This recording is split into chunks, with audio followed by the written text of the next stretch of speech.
السلام عليكم ورحمة الله وبركاته. وردفتوتا كينيا دانو سنتي ديبينيرا وانتنو قباني جرو وان بؤوراتي وان akkuma nyaataati jedha. Nyaata yoo ganama nyaanne sa'a shanittis nu barbaachisuu danda'a. Torbattis dirqama nu barbaachisaa iyyuu akkasuma kudhanittis nu barbaachisa. Nyaatatti akkuma haajomnu dhugaatiitti akkuma haajomnu sagantaa nu ammarra jiru kun sagantaa sa'aatiidhaan nu barbaachisudha jechuudha. Sagantaa ittiin mataa keenya sagantaa ittiin jiruu keenya tolchaa jiraannudha. Mee ilaalaa yeroo dabree waa'ee quraanaa keessatti sila akkaataatti jiruu keenyatti tolfannu akkaataatti quraanicha kanatti amannee quraanicha kana fudhannee boor iftaan ittiin rabbiin biratti ittiin tollu isa haasaa turre jira. Achi asittis waa'ee laa ilaaha illallah sirriitti gadi keessa seennee haasofnee jirra. Kanaafuu quraanaan guyyaa tokko adda bahuu hin dandeenyu. Laa ilaaha illallah guyyaa tokko adda bahuu hin dandeenyu. Egaa wantoonni immoo laa ilaaha illallah kana balleessu wantoonni quraanicha kana akka nuun qabanne nu jalaa balleessu faallaa isaa beekuun barbaachisaadha. Faallaa waan kanaadhaa rabbiin malee kan gabbaramu hin jiru yoo jenne rabbiin malee kan ibaadaa haqa godhatu hin jiru yoo jenne wantoonni immoo kana balleessu maali? Wanti tokko faallaa waliitiin beekama. Rabbiin iyyuu halkan guyyaa ifa dukkaan dhiira dhalaa mi'aaya hadhaa argitanii adii gurraacha godhe maaliif hikmaan yoo wal bira qabamee jedhe sadarkaan isaa beekama jechuudha. Yoo mircaan jiraate jechuudha. Filannoo yoo jiraate. Kanaaf rabbiin egaa waahii tawhiidaa dubbatee ka'ee itti aansuudhaan ammoo waahii wantoota tawhiida kana balleessanii dubbata. Inni maalidhaa? Laa ilaaha illallah waan diigu. Sunis rabbii wajjin waa walitti dabalanii gochuudha. Waan wahii gargaaruudha. Gargaarsa godhachuudha.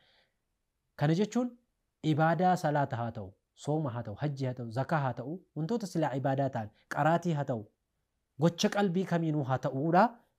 Rabbii malee waan jiruuf gadi garagalchuudha. Kana jechuun afaan silaa namoonni hedduun dubbatanii hubatanii shirkii jechuudha. Shirkii jechuun maalidha? Wantoota silaa rabbiin haqa godhatu haqa namaa gochuu, haqa makhluuqaa gochuu, haqa dhagaa gochuu rabbitu haqa godhata. Fakkeenyaaf rabbiin si nyaachisee si obaase ayi otoo inni akkana naan taane hin jedhamu. Haa ta'u galata haqa hin godhataa galata silaa rabbiin haqa godhatu sana godhachuu hin qabu jechuudha. Sababaaf nama sana rabbi sii taasise sababa rabbi sana sababa sii taasisnaan najaa baate nyaatte dhuyde uffatte. Garuu sirritti dhugaadhaan yoo gallaalte kan haqa godhachuu eenyudha? Rabbii jechuudha. Silaagaa ibaadaa jedhamte hunda ibaadaa qooliyyaa fi fi'iliyyaa kan jechaan jennuu fi kan gochaan hojjennu yoo gara rabbii dhiisnee waan biraatiif taasifne maal taati nu jalaa baddii jechuudha. Gosoonni ibaadaa keenya nu jalaa balleessan gurguddoon isaanii lama. Tokko shirkii guddaadha. Ibaadaa keenya hunduma isaa haqa. Inna Allah laa yaghfiru an yushraka bihi wa yaghfiru maa duuna dhaalika liman yashaa. Waan shirkii guddaa hin ta'iniin rabbiin afwi isiniin godha isiniin dhiisaa jedhe tokko jedha. Kana jechuun shirkii namni guddaa qabu abadan karaan itti cufaadha. Hanga jedhan aannan sa'a keessaa ilmamee yookiin gaala keessaa ilmamee gaala keessatti ol deebi'uutti nam tokko namni shirkii qabu jannatan galuu jedhan. Kanaaf guyyaa keenya keessatti nu barbaachisu ganama keenya kana mataa keenyaan haaromsinee hojii keenyaan haaromsinee bareennee ba'uu nu barbaachisu ree asraara kun daa'imaafis hin ta'a haadhaafis hin ta'a abbaafis hin ta'a hunduma namaatiif ta'a jechuudha. Kanaaf namni shirkii guddaa qabu yookiin ibaadaa gurguddaa namni namaaf taasisu abadan jahannamiin keessa hin bahu jechuudha. Inni lammaffaa shirkii xiqqaadha. Shirkii xiqqaa jechuun akka rabbiin kakachuu dhiisanii waan biraatiin kakachuu. Qasdiin isaa yookiin yaadni isaa maalidha? Rabbumaan kakachuudha. Rabbumaan niyyaan isaa gaariidha. Garuu arraba isaa irraa maaltu yaahee shirkii yookiin ammoo waan silaa rabbiin malutu nama biraatiin kakatame. Kana jechuun fakkeenyota tokko tokko ni jiran. Addu'aa li ghayrillah kun shirkii guddaadha. Rabbiin ala waan biraa yaammachuu. Al-ibaadatu min ghayrillahi aw ma'allah. Rabbiin waliin yookiin rabbiin dhiisanii waan biraa gabbaruun wantoota hojii namaa balleessan yookiin al-istigaathatu bighayrillah. الاستعاذة بغير الله ربي ملي وان برا مالكو تشولا غرغر استعاذة برباجو نجينيا بربادو النذر لغير الله ربي في ملي وان براتيف ولا تقولوا يونا من أكو بيجده يا ربي نسكي سانا فايسه وانا كنا انتا وانا كسي انتا نجرم أبدا نجرم يجرم إبادانو دوران هجتاتو walitti qabee nu jalaa balleessaa jechuudha. Rabbiif wajjin waan biraa waan biraatiif gorra'u waan biraatiif qalu qalmi tokko keessummaaf taasifamaa tokko ofii nyaachuuf taasifamaa inni biraa immoo wanta silaa rabbiin hin barbaanne ibaadaa keessatti waan rabbiin irraa dhowweef taasisuu jinniidhaa taasisuu taabotaa taasisuu alhamdulillahi muslimni taabotaaf yoomiyyuu hin taasisu garuu wantoota silaa dhodhokatoo ta'an kan irraa mul'atutu jira wantoota akkasiirraa fagaachuun barbaachisaadha maaliif qalama kaayyoo isaa beekuun barbaachisaadha nyaachuuf rabbi halalcheessee jira keessummaadhaaf hin ta'a kanaan ala garuu waan biraatiif taasisuun shirkii guddaadha jechuudha rabbiin malee waan biraa sodaachuudha namni tokko bakka fagoo taa'ee hamma silaa rabbiin sodaachuun malu rabbi sodaachuudha malee ebaluun sun na argaa ebaluun sun kanaa jedhee sodaatee jedha taanaan ibaadaan isaa jalaa badaa jechuudha wattawakkulu alaa ghayrillah rabbiin malee nama biraa irratti hirkachuudha billah aleek maaliif nama biraa irratti hirkatta ibaadaan itti kaleessaaf dheengadda hojjette kun si jalaa badeera rabbiin malee nama biraa irratti hirkachuun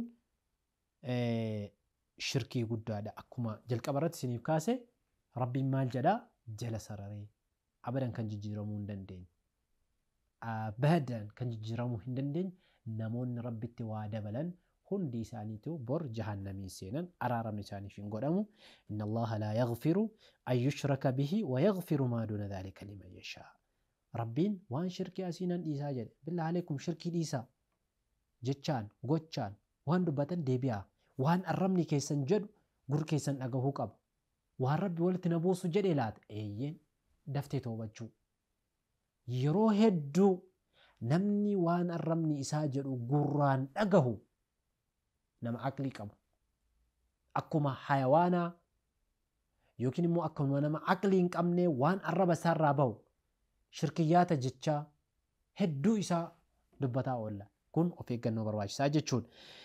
Inni lammaffaadhaa akkuma isin kaas shirkii xiqqaadha. Shirkii xiqqaan wantoota silaa hin malle rabbiif taasisuudha.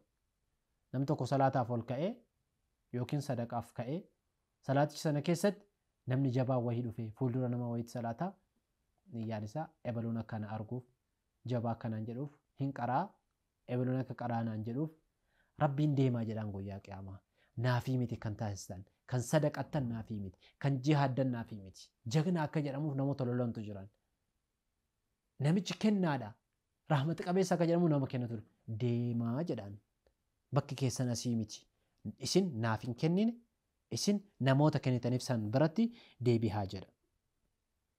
Shirkiin xiqqoon kam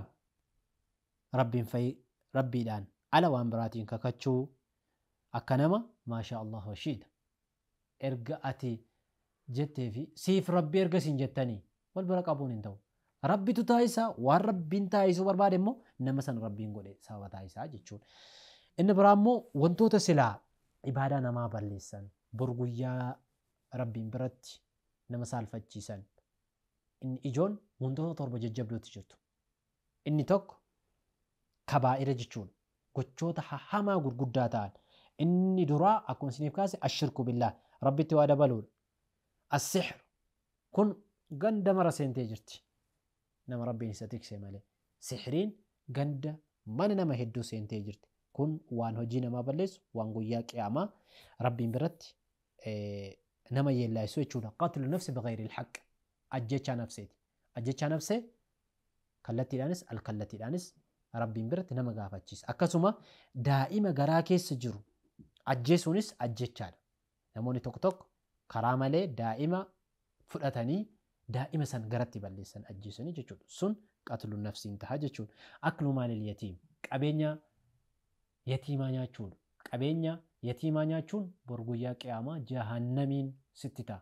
Adaaba sitti ta'a. Duniuma kana irrattu laala namoonni qabeenya yatiimaa nyaatan gad malee ol tahan hin beekan. Hatta walii yooma zax walii galteedhaan gara duulaa deemaa of duuba deebi'uun waan hojii namaa balleessu. Hojii namaa akka malee jechuun gocha jibbamaadha. Hamma shirkii ga'u baatus wantoota silaa gurguddaadha jechuun qadful muxsanaati ilgaafilaat dubartii qulqulluu taate nagaya taate zinaa hojjette jechuudhaan ebaluu wajjin akkana hojjette jechuudhaan maqaa isii balleessuun wantoota kabaa'ira ta'an keessaa isa ijoodha jechuudha. Obboleewwan kan koo, haadhota kan koo, abboota kan koo waa baay'ee isaa dubbataa turree jirra. Kun egaa waan silaa jiruu ilma namaa keessatti barbaachisaa keessa dabree dirqamaa dubbataa jirra. Kan egaa sirritti irraa yoo fayyadamne rabbii keenya wajjiniinis hariiroo nu qabnu cimaa ta'a waan ta'eef haa jabaannu jechuun barbaada. Assalaamu alaikum warahmatullaahi wabarakaatu.